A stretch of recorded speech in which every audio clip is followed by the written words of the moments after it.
Hi all, welcome to ಹಿಮಾಸ್ ಅಡುಗೆ ಮನೆ. So ಇವತ್ತಿನ ರೆಸಿಪಿ ಬಂದು ಎಗ್ ಮಸಾಲಾನ ಮಾಡ್ತಿದ್ದೀನಿ. ಸಿಂಪಲ್ಲಾಗಿ ಇದೊಂದು 20 ಮಿನಿಟ್ಸಲ್ಲಿ ಮಾಡ್ಕೋಬೋದು. ಸೊ ಈಗ ಒಂದು ಪ್ಯಾನಿಗೆ 2 ಟೇಬಲ್ ಸ್ಪೂನಷ್ಟು ಆಯಿಲ್ನ ತೊಗೊಂಡಿದ್ದೀನಿ. 1 ಟೇಬಲ್ ಸ್ಪೂನಷ್ಟು ಜೀರಿಗೆನ ಹಾಕಿ ಗೋಲ್ಡನ್ ಬ್ರೌನ್ ಮಾಡ್ಕೊತಿದ್ದೀನಿ. ಈಗ ಒಂದು ದೊಡ್ಡದಾಗಿ ಹಚ್ಚಿರೋ ಅಂಥ ಈರುಳ್ಳಿನ ತೊಗೊಂಡಿದ್ದೀನಿ. ಸೊ ಒನ್ಸ್ ಈರುಳ್ಳಿ ಎಲ್ಲ ಗೋಲ್ಡನ್ ಬ್ರೌನ್ ಆದಮೇಲೆ ಟೊಮೆಟೊನ ತೊಗೊಂಡಿದ್ದೀನಿ. ಸೊ ಟೊಮೆಟೊನು ನಾನು ಸಣ್ಣ ಸಣ್ಣಗೆ ಹಚ್ಕೊಂಡಿದ್ದೀನಿ. ಸೊ ಒಂದು 3 ಟೊಮೆಟೊನ ತೊಗೊಂಡಿದ್ದೀನಿ.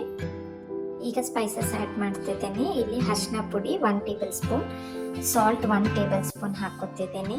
ಮತ್ತು ಖಾರದ ಪುಡಿ ರುಚಿಗೆ ತಕ್ಕಷ್ಟು ಹಾಕ್ಕೊಳ್ಳಿ. ನಾನಿಲ್ಲಿ 1 ಟೇಬಲ್ ಸ್ಪೂನ್ ಹಾಕಿದ್ದೀನಿ. ಧನಿಯಾ ಪುಡಿ 1 ಟೇಬಲ್ ಸ್ಪೂನ್ ಹಾಕಿದ್ದೀನಿ. ಸೊ 1 ಟೇಬಲ್ ಸ್ಪೂನಷ್ಟು ನೀರನ್ನ ಹಾಕಿ ಟೊಮೆಟೊ ಎಲ್ಲ ಸಾಫ್ಟಾಗಿ ಬಿಡಬೇಕು.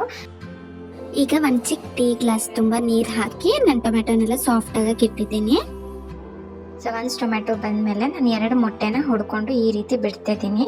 ಸೊ ಇದನ್ನು ಶೇಕ್ ಮಾಡಬಾರ್ದು, ಲಿಡ್ನ ಕ್ಲೋಸ್ ಮಾಡಿಬಿಟ್ಟು ಹಾಗೆ ಬೇಯೋದಕ್ಕೆ ಬಿಟ್ಬಿಡಬೇಕು. ಸೊ ಒಂದು 5 ಮಿನಿಟ್ಸ್ ಆದಮೇಲೆ ಈ ರೀತಿ ಆಗುತ್ತೆ. ಜೆಂಟಲಾಗಿ ಇನ್ನೊಂದು ಸೈಡ್ ಟರ್ನ್ ಮಾಡಿಕೊಂಡ್ರೆ, ಸೊ 2 ಸೈಡ್ ಒಂದು 5 ಮಿನಿಟ್ಸ್ ಬೇಯಿಸ್ಕೊಂಡ್ರೆ ಆಯಿತು. ಯಾರ ಎಗ್ ಮಸಾಲ ಇಸ್ ರೆಡಿ. ಬಿಸಿ ಬಿಸಿ ಅನ್ನದ ಜೊತೆ ಚಪಾತಿ ಜೊತೆ ಸರ್ವ್ ಮಾಡಿಕೊಂಡ್ರೆ ತುಂಬಾ ಚೆನ್ನಾಗಿರುತ್ತೆ. ಸೊ ಹ್ಯಾಪಿ ಕುಕಿಂಗ್ ವಿತ್ ಹಿಮಾಸ್ ಅಡುಗೆ ಮನೆ.